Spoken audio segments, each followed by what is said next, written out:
یہ بتائیے کہ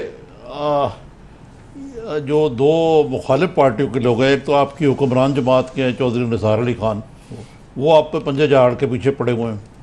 دوسری طرف شیخ رشید احمد ہیں جو کہ نواز شریف کی نفی ہیں اور میاں نواز شریف کی حکومت کو گرانے کے لیے کوئی وہ کسر نہیں چھوڑتے۔ یہ دونوں حضرات آپ کے بارے میں متفق ہیں اور آپ کی مذمت کیے جا رہے ہیں کہ جی آپ نے بلوچستان پہ جو ایک بہت دہشت گردی کا بزدلانہ کارروائی ہوئی ہے، اس کے حوالے سے آپ نے کو ایگزونریٹ کر دیا اور اپنی ایجنسیوں کو مورد الزام ٹھہرا دیا۔ پتہ نہیں نظامی صاحب،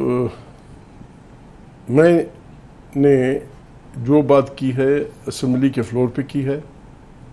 ایاز صادق تعلیم یافتہ آدمی ہے، ایچسن کا پڑھا ہوا ہے، جس سے میاں اپنے نثار اور عمران دونوں پڑھے ہوئے ہیں۔ انہوں نے میری تقریر کے دوران ایک سیکنڈ کے لیے بھی مجھے سٹاپ نہیں کیا ہے۔ انہوں نے میرے کسی لفظ کو حذف نہیں فرمایا ہے۔ میں گلہ یہ ہے نثار سے،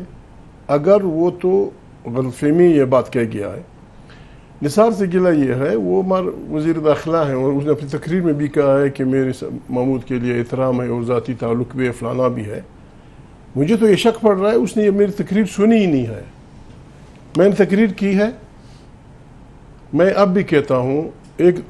میں نے امریکن ریڈیو تھا پشتو، اس میں نے ایک پشتو میں انٹرویو دیا تھا، اس کا بھی لوگوں نے، کابل کی کسی اخبار نے اس کا کوئی حصہ غلط طور پہ چھاپا تھا۔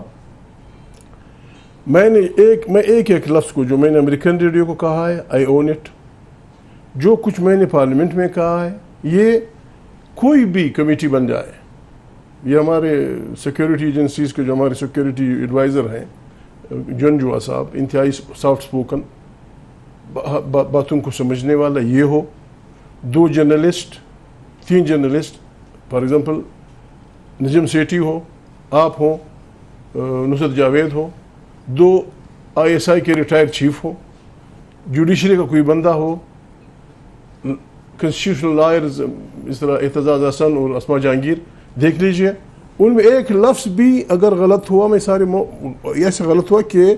خدا نخواستہ اس کے کوئی زبانی ہو یا اس میں نے کچھ غلط بات کی ہو، میں اس پہ سارے قوم سے معافی مانگوں گا۔